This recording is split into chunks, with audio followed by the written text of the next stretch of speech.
Hello everyone, today I'm going to be talking to you guys about my top fails for the year of 2015.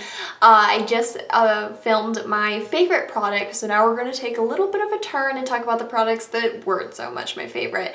I will make sure I upload my favorites before I upload this, so if you guys want to see what the best products for me were this year, then go check that out. But if you want to know what the worst are, then stay tuned. A lot of these products I don't have because I'm a big advocate for returning things that you don't like. That's why stores have those return policies in place, and I know that sometimes it's a little bit wasteful because they do have to get rid of that product, but I cannot stomach paying for something that I absolutely think is awful. I only have one of these products with me, but I will try to insert little screenshots of what they look like as well as put their names here so that you guys can get a clear understanding of what I did not like. I'm just going to start with the one product that I have just because I feel like that'll be easiest, and this is a mascara from Maybelline, and this is the Maybelline The Falsies Push Up Drama Mascara. This did not work for me for so many different reasons. I absolutely love the packaging. First off though, I think that it's cute and I think it's fun, and I was so excited, but I should just know that Maybelline mascaras just do not work for me. This brush is kind of one of those hard plastic bristled brushes that is very pokey and it really hurts my eyes. I find that I can't really get in there and wiggle this wand because it just hurts. It just feels like it's raking at my lash line. This has got to be the most clumpy mascara that I've ever tried in my entire life. It clumps up like nobody's business. It also flakes everywhere, and from what I can tell, a lot of people actually feel the same way about this mascara because I've researched reviews and there seems to be a lot of people that aren't very impressed with this. I think that the wand is just too caked with product, and the whole like push-up idea, it's supposed to have kind of little like square cut bristles that are supposed to take each of your lashes and push them up. I don't find that that works at all. I don't find this to be particularly curling or anything like that, so I don't find that the push-up claim is very true, and it just makes my lashes look like I have maybe 3 or 4 of them. It is just the most unflattering mascara I've ever tried, and by far one of the most disappointing products because I was so excited about it. The next product that I want to talk about is a liquid lipstick that this year I didn't like so much, which is really sad because it comes from a brand that I raved about in my favorites video that I most of the time really do like, and this is really the only one product that I've tried from them that I just find is so disappointing, and this is the Makeup Forever Aqua Rouge Liquid Lipsticks. I picked one of these up because I feel like I heard people saying really good things about these, not recently but kind of a while ago, and when I was on the search for like that perfect wedding day lip shade because I was so worried about getting that right, I decided to try one of these because they were supposed to be very kiss-proof, very long wearing. These have that typical moussey texture that you see in some of the sort of more old-fashioned liquid lipsticks. I feel like nowadays you find very thin formulations. This was very thick. It kind of patched up on the lips, it would sort of flake off, and it felt so uncomfortable on the lips. I found that while it was drying, it became super sticky, like your lips would just barely be able to break apart, and then you'd apply on the lip gloss and the look was just weird. It just was not flattering on the lips. It looked shellacked on in the most unflattering way. I just really did not like these. They were a total bitch to take off when you did want to actually take them off, and for me, just the overall look, it just wasn't worth it, so it went straight back to Sephora. Next product is another lip one, and this is again another one that I had such high hopes for because it comes from a great brand. This is the Bare Minerals Pop of Passion Lip Oil Balm. I forget exactly what the name of it is, but it's called Pop of Passion, and it's supposed to be kind of like an oil-infused tinted lip balm, I think is the whole idea behind these. I got like a pinky kind of one, and I was so excited because at Ulta they swatched beautifully, and I'm a big low-maintenance lip person, so when I saw these, I was like, this is going to be great. I'm going to be able to throw it in my purse, get a nice amount of hydration, but still a lot of color.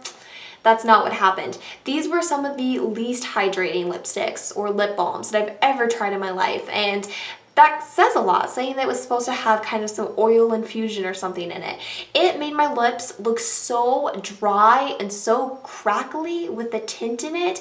It just caught on absolutely every single little lip chap that I had. It was so freaking unflattering. And I tried this so many different ways. I tried layering it with different products. I tried putting on a lip liner. But at the end of the day, it's supposed to be your one and done product, and it's supposed to be low maintenance, and it just became too high maintenance for me. And the look, it just did not look good. Maybe it was just that pink shade, but I was too scared to go back and try any of the other ones because I had such an awful experience with this. So just my take on it, but definitely not a good product for me this year. The next product that I have is from NARS, and this is a foundation that they released this year called the All Day Luminous Foundation. A lot of people seem to be split 50-50 on this, so if you like this product, please don't take offense to this. I know that it was either a product that seemed like people loved or people hated. This year, I was not able to jump on the whole serum foundation bandwagon. For my particular skin type, which I find to be quite normal, but for some reason, it just did not work. I tried a couple of them, they all looked disgusting, and this was no exception. This foundation, it just picked up on every single dry spot on my face, dry spots that I didn't even know existed, which for like a luminous foundation, I didn't think that that would work. Was the staying power great? It was pretty good. It transferred a lot, so I really don't get the whole all day claim. If I wasn't rubbing my face a whole lot, then yes, it would stay on, but if I went to wipe my nose or talk on my phone, it would transfer, so I didn't like that. And I thought that the color selection was great. The color match that I had was fantastic. I just couldn't get over the texture that it left my skin with. It just was very, very dry looking, but at the same time, it had like a nice kind of satin finish to it, but the way that it picked up on my dry patches, it was crazy. It made my skin look so freaking dry. I mean, on dry places, I didn't even know that I had. So I had to return this. It was just too expensive, and I have other foundations that are long wearing and full coverage that don't give me that sort of appearance. I'm talking about like Estee Lauder Double Wear, which I did mention in my favorites for the year. That foundation to me, it has the same exact claims, but it looks so much more beautiful on the skin, in my opinion. The next product is one that I feel bad talking about because I did put it in a favorites video, but after putting it in that favorites video and then trying it again later, I then realized that this product was not working out for me, and maybe I just wanted to like it, so I kind of convinced myself that I like it. So I feel really bad talking about this because I hate feeling like I'm ever trying to lead you guys astray or anything, but kind of looking back on it, I did end up returning this product, so I want to be honest with you. It's the Tarte Maracuja Concealer. I have since tried the Maracuja oil, and I love this, so I don't know why the concealer didn't work for me.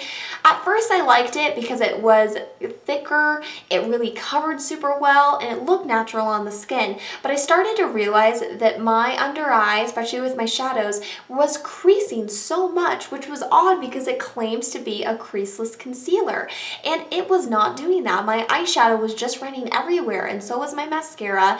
And then I found that with more use, it seemed to dry out my eyes rather than hydrate them. So I started to get these really weird under eye dry patches, and the only product that I changed up was this, so I knew that it had to be this product.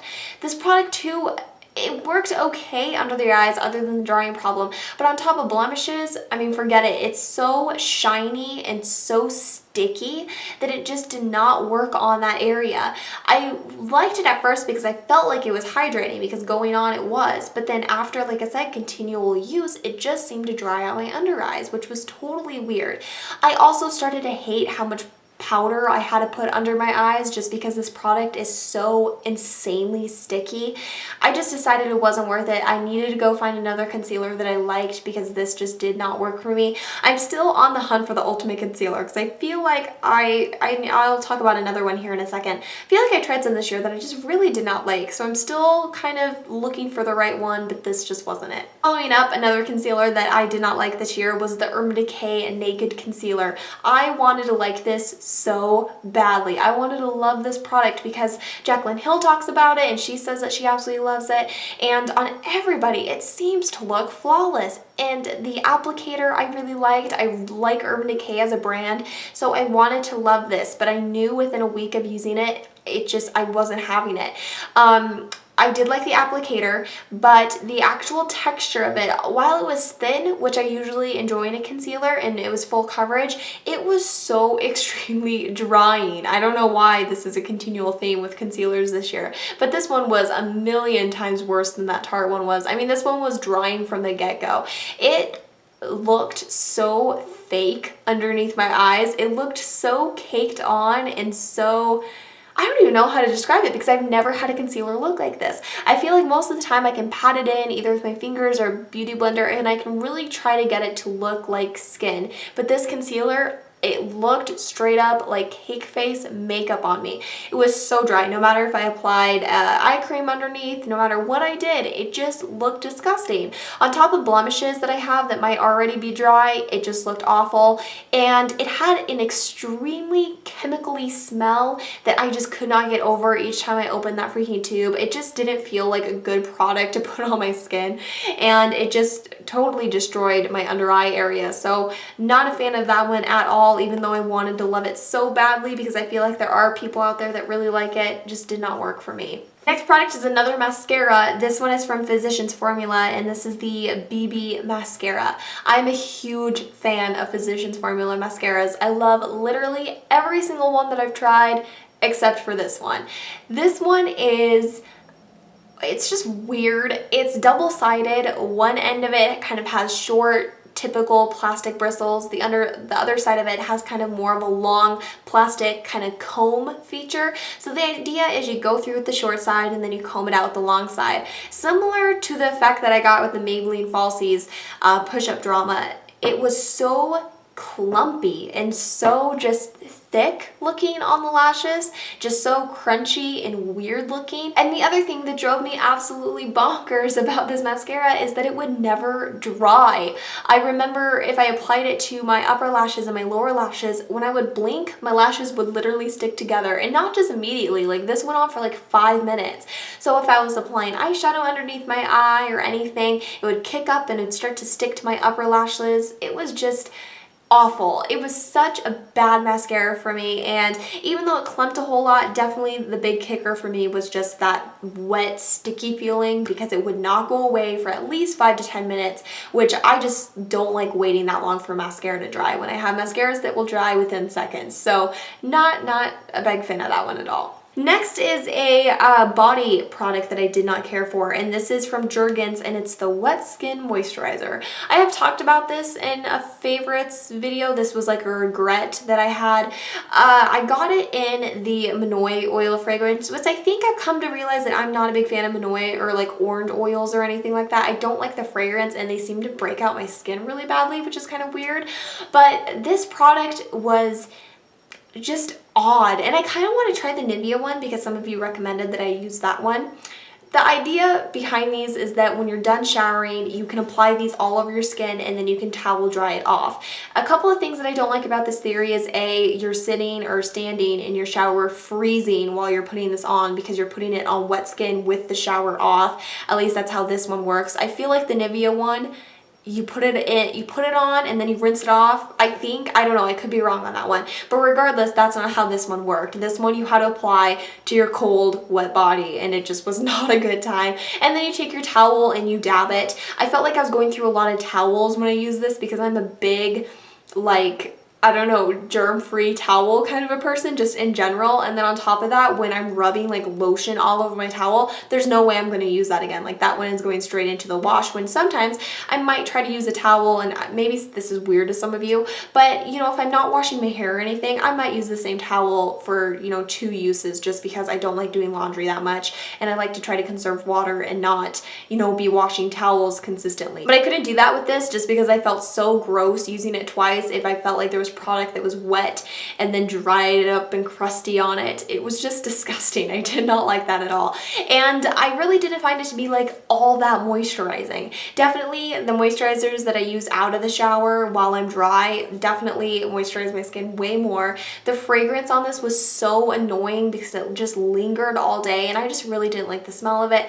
And then the worst thing is it caused me to get tons of little bumps all over my arms. So I felt like when my body was clean and then I was applying this, it just kind of clogged any of the pores that I have on my body, and it just did not work for me. So not a big fan of that. I'm still open to trying another sort of in-shower moisturizer, but that one I just wouldn't recommend. And then very finally, I have a foundation that I tried this year that I just could not get on with. This is the Ardency In Americana Concentrate Foundation.